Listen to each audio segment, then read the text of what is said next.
All right, it is going live. Welcome to the Firearms Nation podcast. I'm your host, Arik Levy, and I am very excited. And I always say that, but today I am really excited. I was looking forward to this all weekend. I have on a New York Times best-selling author who not only is writing these great books, but these books are being made into, I call them films, even though they're on Amazon. It's better than films. He was a former SEAL. You guys know him. I mean, I'm drawing this out, but I'm going to get right into it because I don't want to hold him up any longer than necessary, and we have a lot to talk about. So my guest tonight is the one and only Jack Carr. Jack, how you doing tonight? Doing great. How are you? I'm fantastic, and I realize there is a little bit of a time and distance. You're all the way in Utah. Is it Mountain Time or is that Pacific Time? Mountain Time. Okay, good. Mountain stuff. All right. So you're only about 2 hours behind me, but it's still afternoon for you. Well, we're getting into early evening here. Although in Florida, it is the temperature is about 90 degrees. So A little colder here, but the snow is melting. Yesterday was pretty cold, so not too much melted yesterday, but there is so much snow outside that my wife has been getting rid of all winter on the tractor as I sat up here and wrote. So I could look down here, make her an old fashioned every now and again, run out with a glass of wine or something like that, and then get back to writing. But there was a lot of snow, and that'll probably be here for the rest of the month, and then early June we should see the last of it then. well, it's pretty crazy. I mean, this has probably been one of the worst winters that I can remember on record. I mean, because I know they had snow like this past weekend up north. Yeah, we had snow here yesterday. Just flurries here and there, nothing to sustain, but it stuck to the ground. And yeah, it's been a great winter for skiers, probably the best that we've had in quite some time. I think it is the most amount of snow for Park City that's ever been recorded in Utah history. But I got out maybe 3, 4, maybe 5 days because I was writing.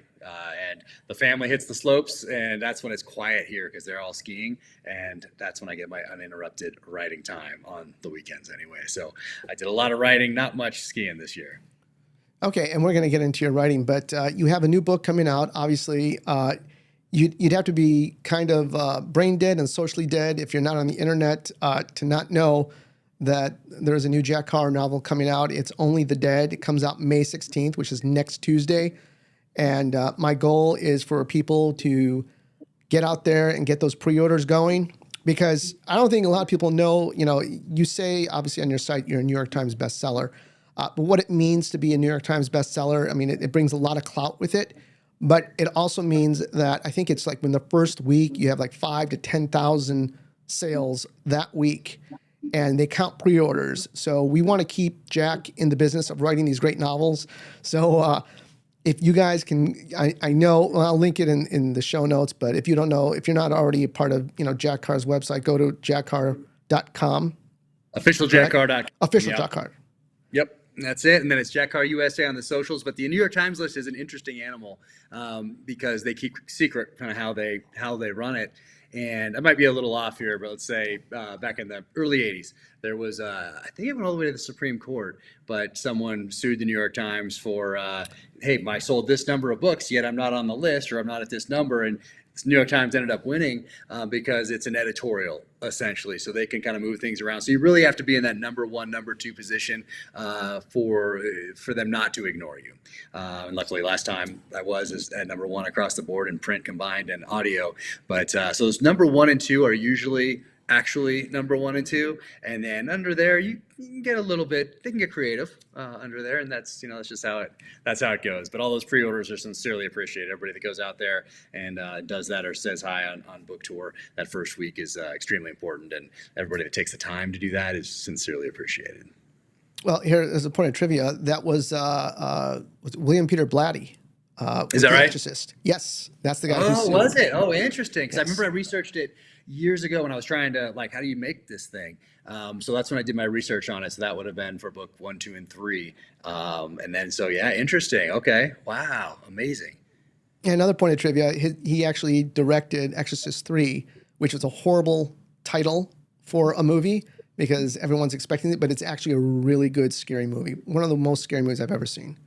Oh, interesting. I'm not a big fan of that kind of scary movie for whatever reason, and my wife isn't either. So it's luckily that we're both on the same page. But our kids love them. Our kids love like It and that sort of thing. And my Oh goodness, God. I don't know. For whatever reason, I think my wife saw Poltergeist at a friend's house when she was like in third grade or something. You know, when it first came out on video. So the year after it hit theaters, I guess. But it was a little too young to be watching Hmm. Poltergeist, so I stayed with her. I don't know what I saw that was scary that I didn't like, but eventually I think I need to gain more of an appreciation for horror films and actually kind of go down the rabbit hole there and do a little study, because my whole thing growing up was action adventure and dramas and that sort of thing. A comedy sprinkled in every now and again, like Fletch, but typically the action adventure, the Rambos, the Commandos, and Predators, and that sort of a thing.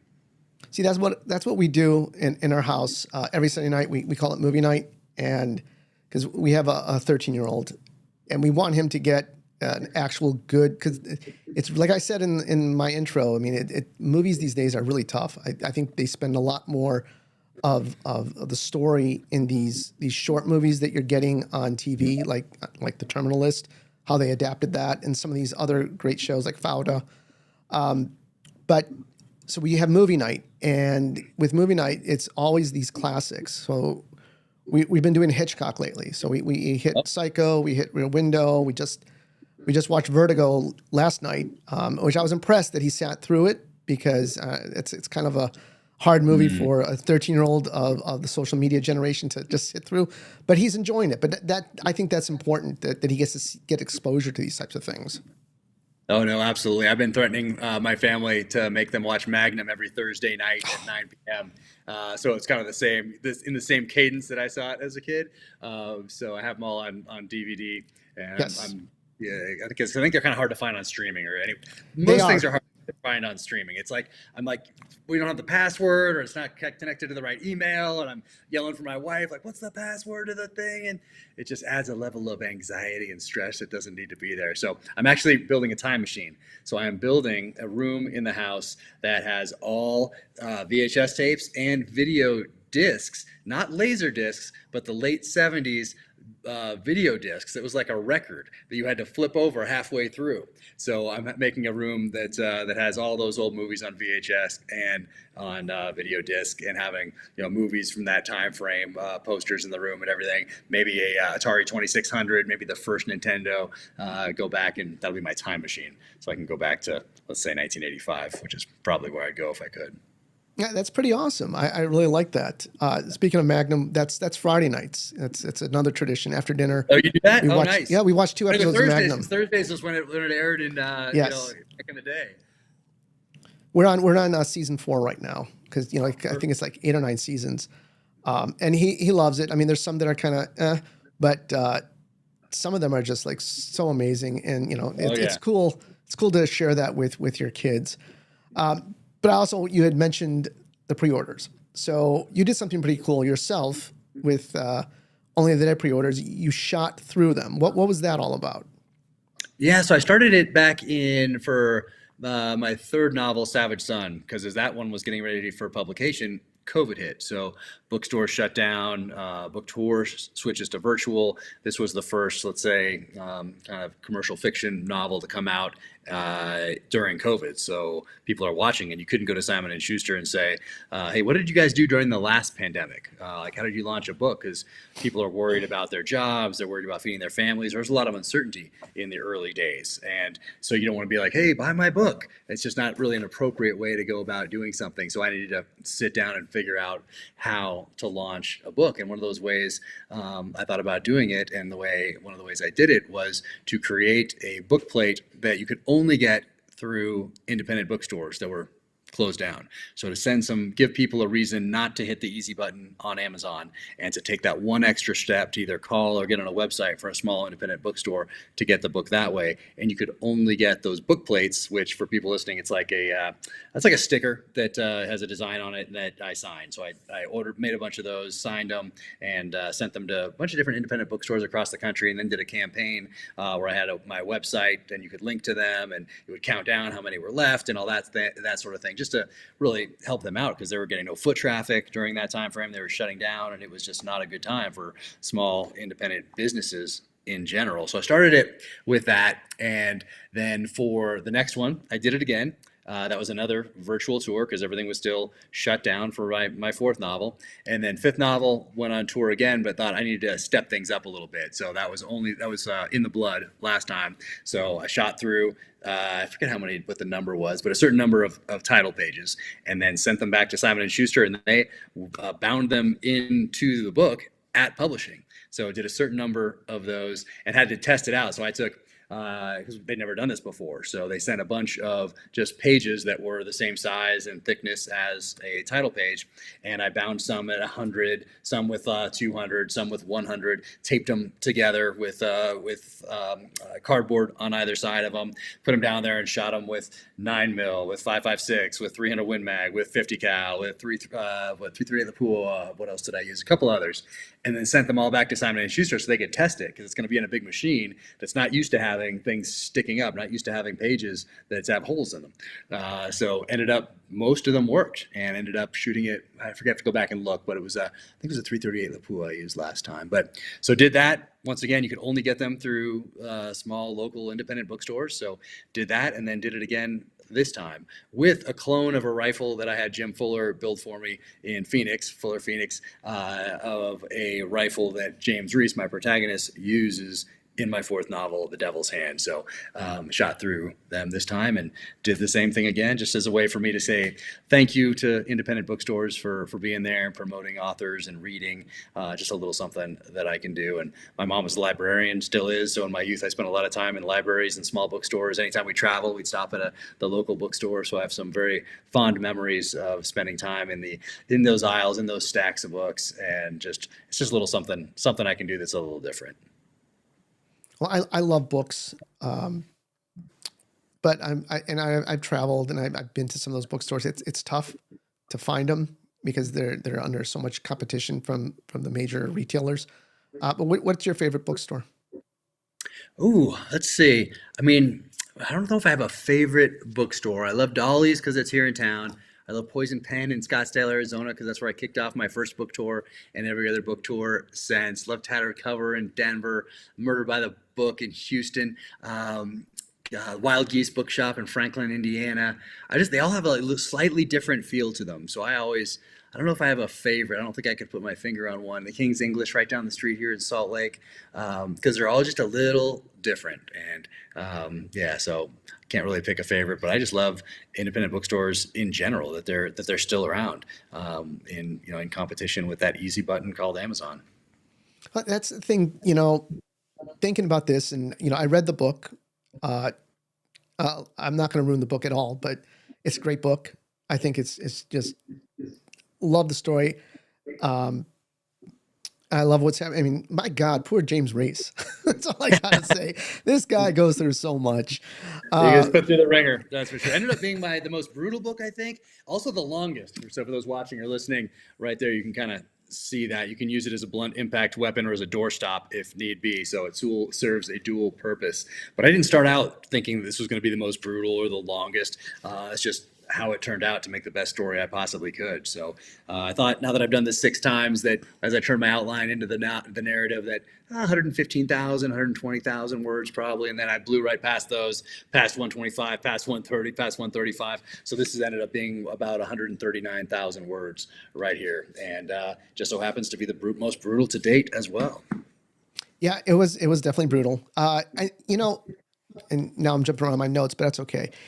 It's one of these things. So I was talking about reading. So I grew up on reading, kind of like you. That was, for me, the best thing to do is to have a book and to read the book. And then sometimes I'd just be up all night because I wanted to finish the book.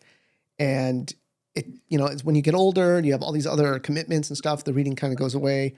Or, now I read on my phone, which it's kind of, it's not the same feeling. But the nice thing about it is that it's there with me all the time. I could be in line, I could be wherever, and I want to read something, I can just start reading instead of, because there's such a draw to go to social media and to do your likes and to send your posts, and that's a whole other animal. But there's such a great thing about reading and going to these stories, even better than the movies. And all the best movies come from books, by the way. But your writing has definitely, since I've read you from the beginning, it's changed. I don't know if you've consciously gone that route, or you have? But like, there's certain things that I've noticed. Like, see now, you're these books are seeming more like Robert Ludlum, all right, like or a Vince Flynn. They're just so dynamic, and you're all over the world. And the nice thing that I like that you do, and then we'll talk about a little bit too, is you throw in this history with each section. So my question to you is, are you doing research on this, or is this stuff that you know already when you throw in this history stuff? Oh, it's things I have a touch point with, but I do a lot of research into it as well. Because one, if you think you know something and you're going to put that thing you think you know out there in front of X number of people, well, you better be sure you really know it, because now people sure can fact check you very quickly. And by that, I mean sending a letter to the editor is very simple now. You just put it out there in a review or a comment or something like that without having to take much effort. So I do a lot of that research as I go along.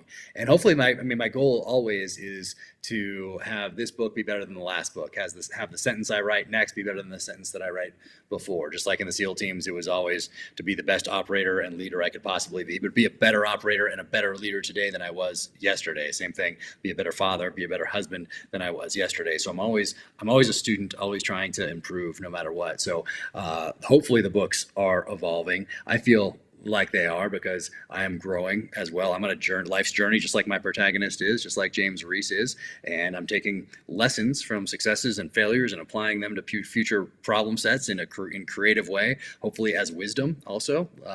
So I feel like I'm doing that in life. So we all better be getting better at what we're doing day by day, and we're spending time. And for me, I'm just always a student. So that's the goal, is always to get better, and then also to move the genre forward, even if it's just by a degree. That's why I think understanding the history of the genre, or your industry, whatever industry you're in, understanding the history of that industry. In my case, it's writing. In my case, it's the thriller.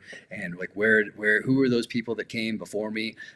Who gave me this opportunity by writing what they did before? Who am I building off of? Because that's all part of my experience now, is all those books I read growing up by Tom Clancy and Nelson DeMille and David Morrell and AJ Quinnell and J.C. Pollock and Mark Golden and Louis L'Amour and Stephen Hunter and all these guys who were the masters. And so I think it's important to go back and read those, understand the history. But in my case, I was lucky that I read them growing up, so I had this foundation in place.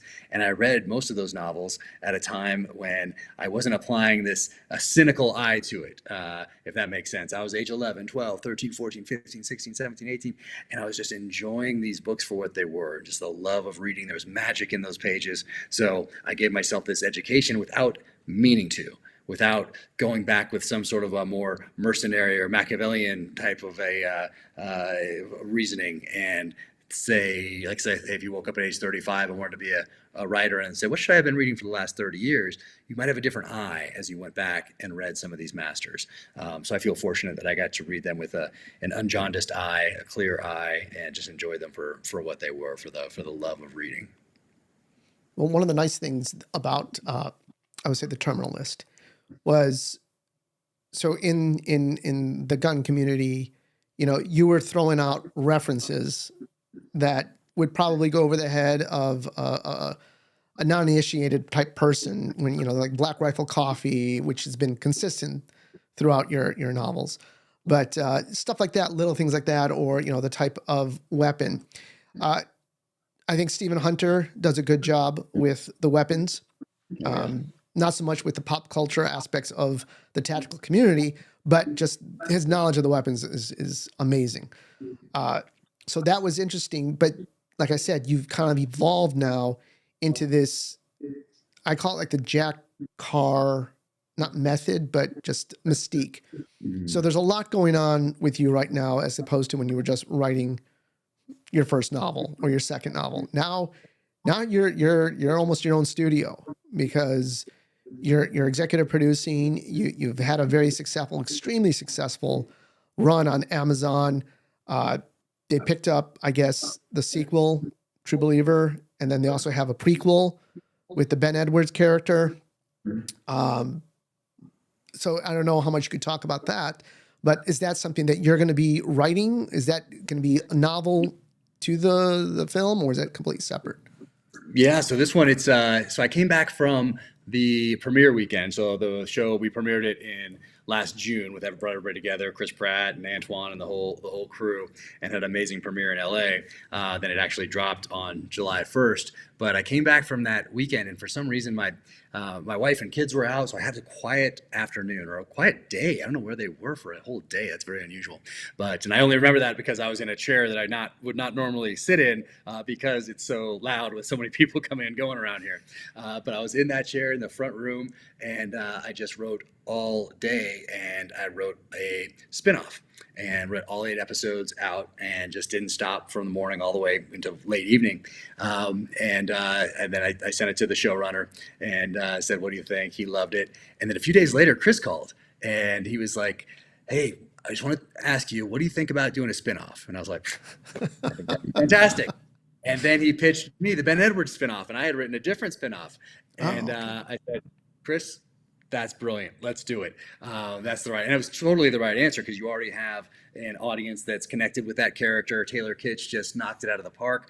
One of the characters that I think was done so much more, was developed so much further on screen than I did in the first novel. And what Taylor brought to that role just took it to the next level. So that.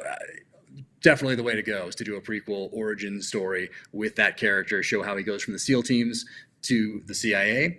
And instead of being a revenge thriller, action thriller, conspiracy thriller like The Terminal List was and is, this is more of an international espionage thriller. And so I'm co-creating it with the showrunner, David DiGilio, who was the showrunner for The Terminal List. And so we're creating it together, and I'm writing one of the episodes. We have a writer's room. Well, I guess we're not writing it right now because as of 4 days ago, there's a writer's strike. So it's pencils down now until they can work that out. But when we pick up those pencils again and sit back in front of the keyboard again, we'll pick right back up. And I am super fired up for it. It is good. And one of the things about that also is that people can't, even if people are a fan of the book, they can't open it, read, be like, "Oh, that's different. Yep, that's different. That's different. Oh, I hate the show." And because things are going to be different when you're telling a story visually. So in this prequel, that's not an issue because it's based on characters that I developed and created, but now it's a whole new story. There's some touch points with things, especially from True Believer, which is important because then we roll right into True Believer, to writing those scripts and then going into production on that with Chris starring in that one. So so there's a lot going on, but I don't feel any more busy than I have at any other time in my life. I've always felt busy, always been moving, always been trying to improve myself. I've never sat around and said I'm bored, and that continues today. So working on all that. I have my first nonfiction book also coming out in the fall of 2024 on the 1983 Beirut barracks bombing, and I'm working on that with a historian and Pulitzer Prize finalist James Scott. So that is in the works as well. It's a series called Targeted. It'll be the first one that in a series that explores different seminal terrorist events throughout history, but focus mostly on the ones, I think anyway, in the short term that impacted me growing up, the ones that I remember, the Time magazine covers, Newsweek magazine covers, the newspaper on the kitchen table, the news, 6 o'clock evening news, and sitting down to watch that. I was always just drawn towards that conflict and that trying to understand it and try to understand who my enemy was, because I knew that was going to be something that I was going to be intimately involved with in the future as a SEAL. Even as a little kid, I just knew that. So yeah, there's a lot on the plate, but it's all fantastic. I feel extremely fortunate. Well, you're talking more history, and like I said, your book has a lot of history in it, and you share on social media a lot of history. So what is the draw to history to you? Because look, I love it. I love the stuff that you're putting out there. It's great. I'm looking forward to your nonfiction book and whatever series that evolves into. But I understand the writing, but where did the history stuff come from? I think they've been intertwined since I was a little kid. I was always reading history. I love historical fiction. Some of my top 5 recommended books, 3 of them are historical fiction. Once an Eagle by Anton Meyer, Winds of War by Herman Wouk, and War and Remembrance by Herman Wouk. I think it's a great way for people to get introduced to history because it's you're invested in characters rather than just kind of maybe a drier type of a narrative, because you're seeing it through different people's eyes. In the case of Winds of War and War and Remembrance, you're seeing it through multi-generational eyes that take you from before World War II all the way to the end. You should read both of the books. And so I've always been drawn to history. And I think a lot of that is because a lot of the books that I read growing up, all those authors I just mentioned, oftentimes there'd be a sentence in there. And I'd say, oh, I wonder what that sentence means. I understand it because of the context, but that's really interesting. I'm going to go back and I'm going to do some more research, and I'm going to go to the library. And you couldn't obviously use the internet in 1983, 84, 85, 86, 87. You'd have to actually go to the library and put in that sweat equity, get down there, figure out how to research, pull out magazine articles, pull out newspaper articles, pull out books, find the references, do the research. And just being a student of war makes you a student of history, because history is war. Or a lot of it is, I should say. So I've always just been drawn to it. So it's very natural for me to weave different historical events into the fabric of the novels. And then I get to the end, and I started doing this with The Devil's Hand, with my fourth novel, putting an author's note at the end. I've set them all up with a preface where I kind of set the tone for what's about to go down. But then at the end, especially after I finished that fourth one, where I did a lot of research into bioweapons and biodefense research, and I realized that people were going to wonder what was fact and what was fiction when they got to the end. So I wrote an author's note, and I've done that every novel since, to include this one. So people get to the end and they can get a little bit more of an understanding of, hey, oh, wow, that was real. There'll be a couple surprises probably if they read that author's note and didn't know some of the history ahead of time. There'll be a couple surprises in there, I think, as to what was actually fact in those pages. Well, a lot of your books have been very prophetic, I got to admit. I don't know if hopefully this one's well, I know, but the way things are going, you never one of know. my you never know.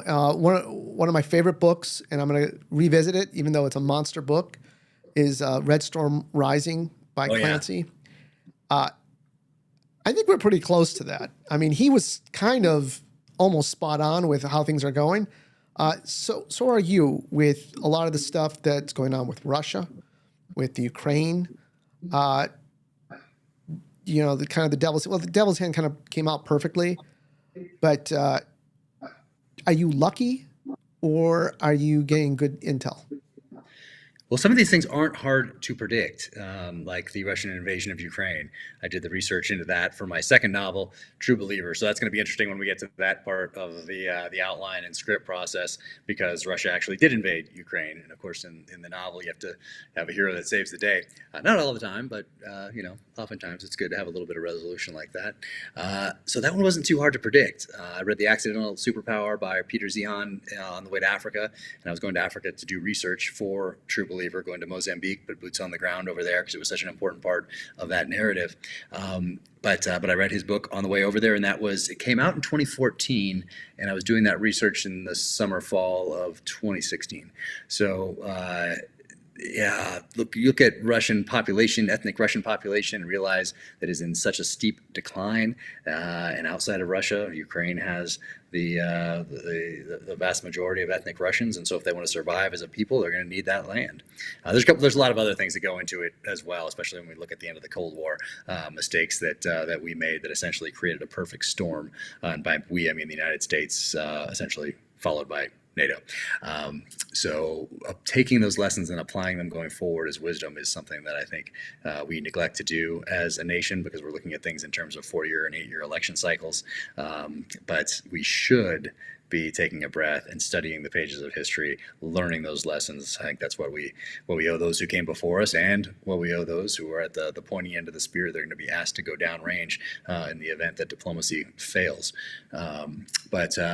But yeah, that one was not hard to predict. So I think it's just looking at the landscape. And when I did The Devil's Hand, I was all about looking at the United States through the enemy's eyes. And by the enemy, I mean Russia, China, North Korea, Iran, superempowered individuals, terrorist organizations. And at the time, what they would have learned by watching us on the field of battle for the last 20 years. And when I started writing it, I was thinking tactically, and then what would they have taken away and incorporated into future battle plans? And then as I'm writing it, COVID hits. And so I think, well, I'm looking at the United States through the eyes of the enemy right now. what lessons are they drawing from our response to COVID? And I worked that in the novel, and I continued to type away. Then a summer of civil unrest hits, then a very contentious political season. And once again, I'm typing away and I'm looking at all of those things through the eyes of the enemy, and that just naturally made it into the novel. So yeah, I'm just writing the best stories that I possibly can. Luckily I have a very flexible deadline at Simon & Schuster, because I don't get to 100,000 words and a deadline looming and say, oh, it's time to wrap this up. No, it's got to be the best book that it can possibly be. And if it's not, I'll push it. I'll push the deadline. I'll do whatever because people are trusting me with their time, and they're never going to get that time back. That's something I take extremely seriously, whether it's a post on Instagram or a tweet, a blog on my website, or any sentence in the novel. That's someone trusting me with time that they're never going to get back. So I put a lot of thought, energy, and effort into every single sentence, every single word that I put down. So it has to be the best that it can possibly be. And in this case, it ended up being 139,000 of those words to make it the best that it could possibly be. It almost seemed, I'm not going to get into the book, but other than you should read the book. It was kind of like no, I'm not even go there. So anyways, your research that you're doing, you said you went to Africa. Are you going to places that will have you? Because I know there might be some places around that you mentioned that won't take you, but are you going to these places? Are you, what kind of process is that like? Yeah, so the first one, I'd been to Iraq, been to Afghanistan. I was still in the military when I'm writing, so I'm choosing locations that I've already been to. That just made sense in that first novel. But when I retired from the military, I still hadn't sent the book off to Simon & Schuster yet, and I knew I was always going to write a second novel because of the John Grisham story. He writes A Time to Kill first, and he can't give that book away. Then he writes The Firm, and then Tom Cruise stars in the movie, and Off to the Races, and we have a John Grisham novel every year. But I always thought, like, what if he'd stopped when he met a little bit of resistance and couldn't sell, and I shouldn't say couldn't sell, but couldn't sell enough, very many copies of A Time to Kill, which I think is his best work. I haven't read all of the recent ones because I've been a little busy, but I read them all until I got out of the military, and I think A Time to Kill is one of, if not his best work, but that's the one that he couldn't sell. So if he had gotten discouraged and not continued on, not written The Firm, well, he might just be retiring today as a partner in some law firm, and maybe not really enjoying it, and always thinking back to, man, I should have given it one more shot. So even before I submitted my first novel to Simon & Schuster, I was already on a plane to Mozambique to put boots on the ground there, because I knew it was going to be such an important part of the story, and I wanted to learn about the different dialects, learn about poaching. I wanted to learn about Chinese influence in the area, mining operations, legal and illegal, the politics of the region. I wanted to get to know the professional hunters and the trackers and how all that worked over there, and then weave that into the story. So I think it was so important for me to do. So I went and did that, and then for the third one, I realized, wow, Kamchatka Peninsula in Siberia, Russia, are extremely important. And this third novel is one I've been wanting to write since the third grade. After I read Most Dangerous Game, I always knew that, which is a short story written by Richard Connell back in the 1920s. And even back then in the sixth grade, I told myself that I would one day write a thriller that paid tribute to that short story, and that was Savage Son. And it's actually the one I wanted to start with, but I knew the characters weren't developed enough to explore that theme, the dark side of man, through the dynamic of hunter and hunted. Yet I had to introduce the characters in the terminal list. I had to continue on a journey of violent redemption in that second novel, True Believer. And when I finished True Believer, then I knew it was time to write Savage Son.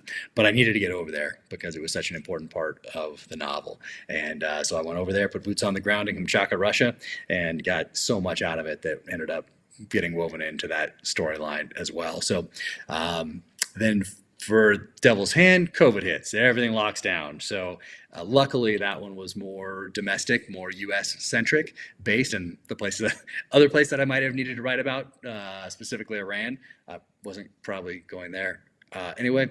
So that was okay. And then the next one, I really wanted to get into Israel, but we're still locked down on COVID, especially for Israel. If you weren't an Israeli citizen, and they kept changing the rules, and I was really trying to get to Israel. But what I did, I was a huge deep dive into researching that for my last book, In the Blood. And then I sent the section on Israel to a family in Israel and had 3 generations read it. So somebody in their 90s, somebody in their 60s, somebody in their 30s, and they all came back and said they couldn't believe that I had not gone to Israel and put boots on the ground there for that research. So that made me feel pretty good. And this one has a little bit of Israel action in it, but I still didn't make it over for this one. But I'm gonna have to get over there at some point soon. I've just always wanted to go there and never got to go over in the SEAL teams. We have an exchange program with their SEALs called Flotilla 13, and I never got to do that in the teams. I was always busy in Iraq or Afghanistan, but I would have liked to have done that in the SEAL teams. So I'm going to get over there at some point and do some research and probably weave Israel into a future novel as well. Yeah, that was really good. So my dad's from Israel, and I've been there many times. So when I was reading it, I was thinking, oh, he must have talked to people and been there. And now that you tell me that you did a deep dive on that instead of actually being there, that's very impressive. And that just obviously shows your ability as a writer and a researcher. So kudos to you. Thank you. And I've had multiple people from Israel tell me that since. So that just, makes me feel even better because I really wanted to do justice to that part of the story and felt so bad that I couldn't get over there and put boots on the ground for that part. So I just went double down, I would say, on my efforts to make sure I got that part right. Yeah, but you definitely need to go now for sure. Bring the family. I will. So, you know what? I almost skipped one little thing here. So I was reading your new book, and last week I had Bruce Gray on the show. And hey, yeah. I just signed a book for him downstairs. Oh, good. Because he showed me your P210 that he's been working on. Yes. Yeah. Nice. This has been in the works for quite some time, and I'm very excited about it. Yes. You're one of the few that get it. It's a very, very hard project for him, but it looks really cool, and I'm sure you're going to like it. But Bruce is a great guy. So fired up. So fired up. Yeah, we got to hang out a little bit at SIG Freedom Days last May. And I of course, wove that pistol into this latest novel. So that's very cool. Very cool. I'm so excited to get it. I think I need some leather for it, though. I don't think I can put that pistol in Kydex. I just think it's home. It seems more at home in a leather holster to me for some reason. I might change my mind when I see it, but I'm feeling that way right now. Well, doesn't James Reese also feel the same way? Oh, it's Rafe Hastings, their character. Oh, Rafe, yes. He likes his 1911s, leather belts, leather holsters. James Reese likes his striker fire pistols, Kydex, nylon belts, type of a thing. But I think this one might feel at home in leather. We'll see. To be determined. Okay. So I want to ask you about your writing.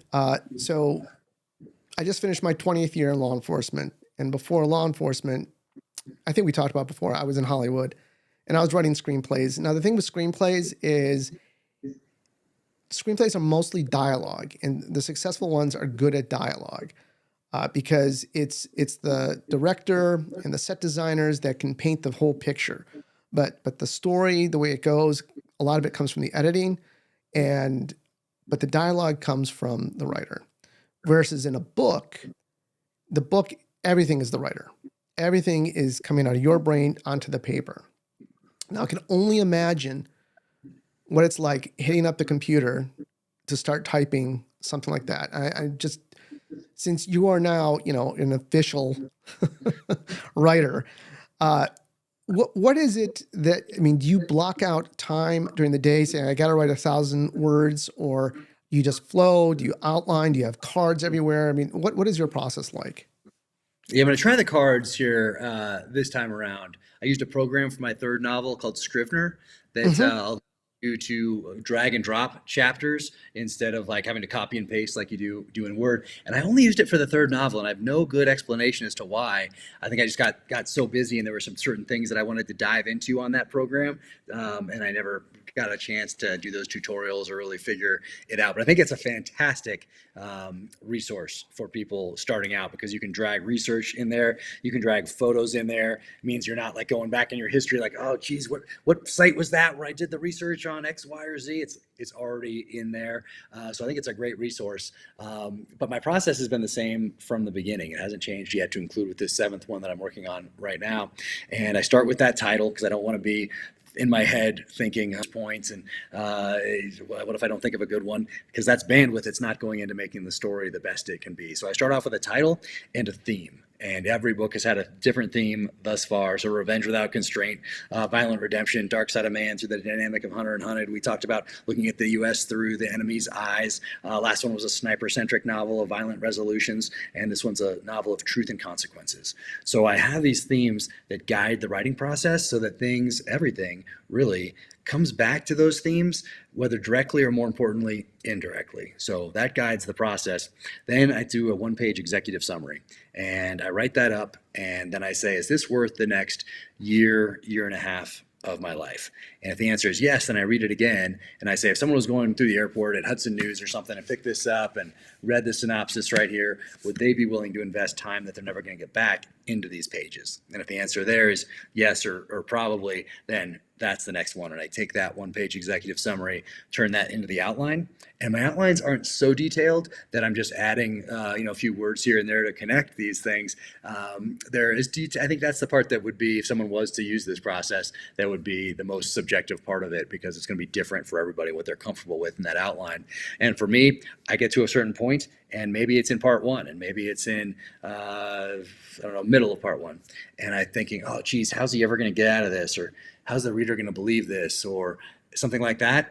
And then I don't spend any more time thinking about it. I just put X's on there, and then I keep going, knowing that I have a whole year and a half to figure out whatever that problem is. I'm not on the battlefield anymore, but I'm doing something similar in that I'm solving problems aggressively and creatively. I'm capitalizing on momentum. I'm looking at gaps in the enemy's defenses. I'm trying to adapt as faster than the enemy. But in this case, I can take a breath, and if I mess up, no one's going home in a body bag. I can sleep on it. I can come back the next day, read it again. I can fix it. Or if it's something I can't quite figure out, I know that in a month and a half, 2 months, something will come to me and I'll figure it out, because it's going to be sitting back there. It's going to be dwelling on it as I'm writing. I'm thinking, okay, I'm at this stage, but how does this connect to that part that I'm stuck on in part one or part two or wherever I am? And I know it'll come to me. So I don't waste any energy or any bandwidth worried about not figuring it out, because I know I have this time to work with. So I get that outline to wherever I'm comfortable with it, and then I start turning that into the outline, into the narrative, knowing that certain parts of the outline will change as I continue to develop characters and as the characters interact with one another, particularly new characters that I don't know yet. I'll have a list also of all the characters and their position, because I want to make sure that certain names, particularly the Russian names, that all sound quite similar regardless of what you try to do, but so that they're not starting with the same letter or ending on the same letter. That's the tough part with the Russian names. So I have all that, and I'll have something like their position, like head of Russian intelligence or whatever it might be. So I'll have all that stuff, but I don't know them yet. And then when they start interacting with other characters and through dialogue, that's where I get to know them as well. So I love writing the dialogue, because I'm getting to know characters that I don't know yet. I know what position they have. I know who they are, if they're a congressman or they're presidents or whatever. There might be a business guy, whatever it is, but I don't know them yet.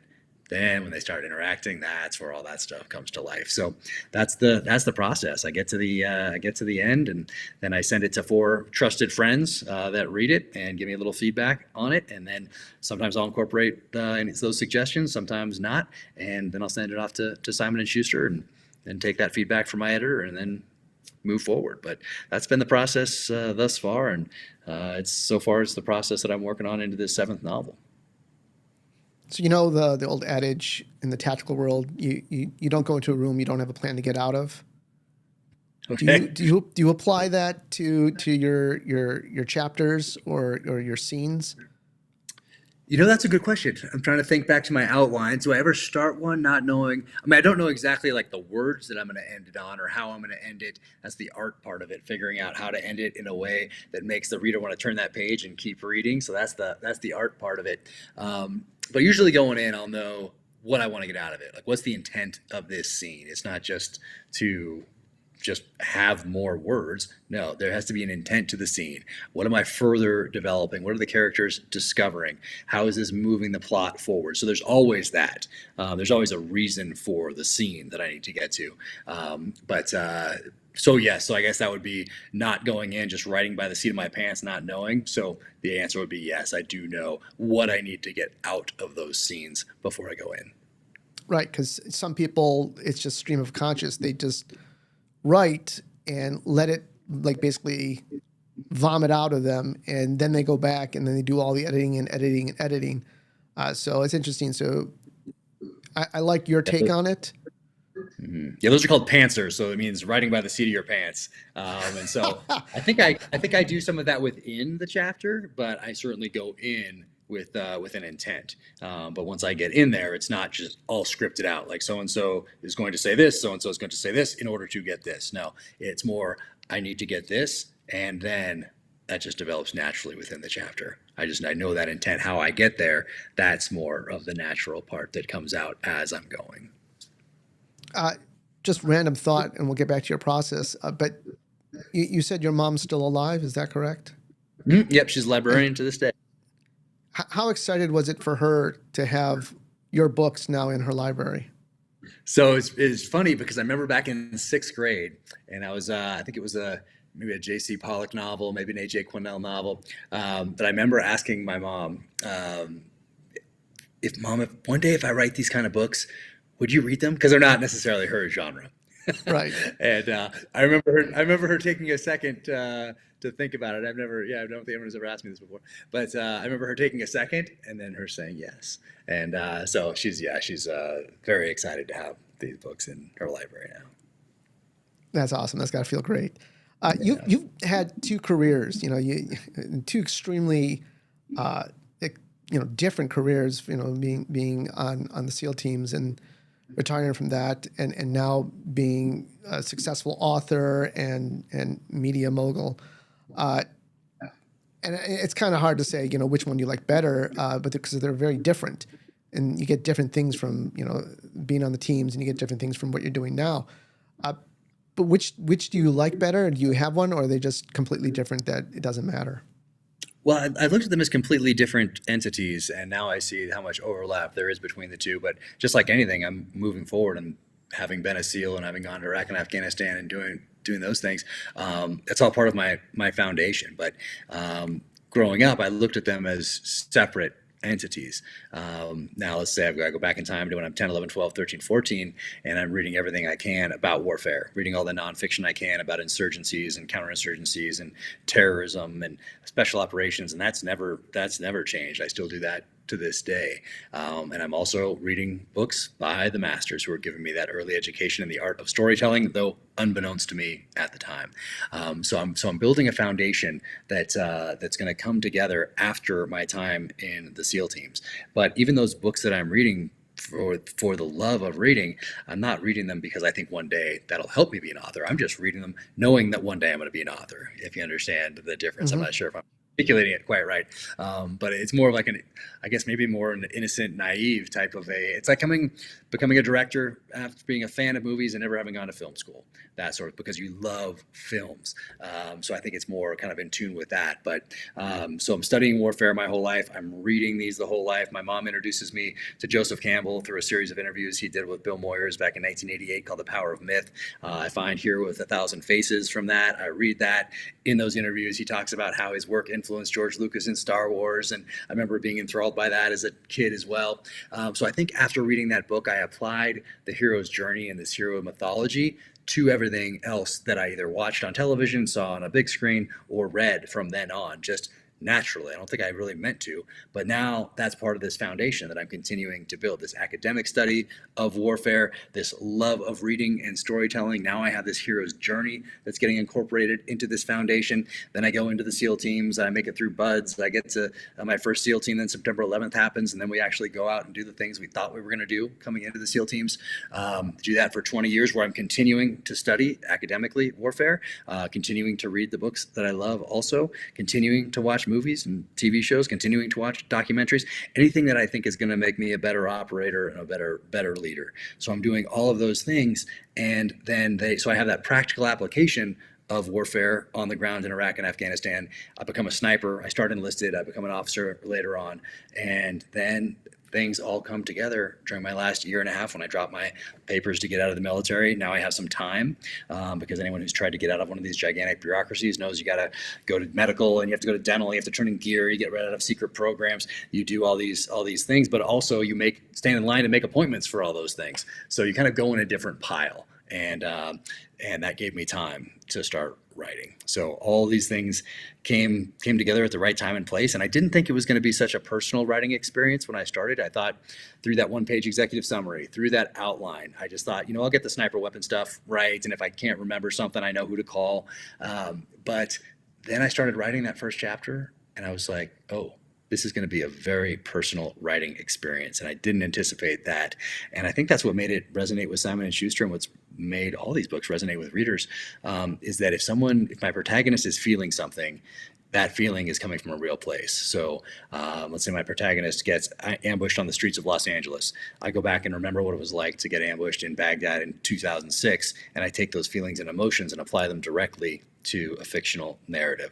So I don't have to go out there and find someone who was in an ambush, talk to them, interview them, have their answers get filtered through whatever other interviews and research I've done, other documentaries I've watched, other books I've read, other movies that I've watched, and then go into this fictional narrative. No, it's going right from my heart and my soul right into the page. So when someone's reading it and thinks, oh, wow, this feels pretty emotional and raw, that's because it's coming from a real place. There's no filters. Same thing with what it's like. I don't have to hunt down a sniper from Ramadi, Iraq at the height of the war. I can just go back and think about what that was like and then apply that to my character. So I don't necessarily write in things that actually happened downrange, but I take the feelings and emotions from those things and apply them to the novel. So all that mixture just came together, and also it's linked up with my passion, which is writing. So my mission is taking care of my family. My passion is writing, and those things came together to give me purpose as I left the military and started writing these novels.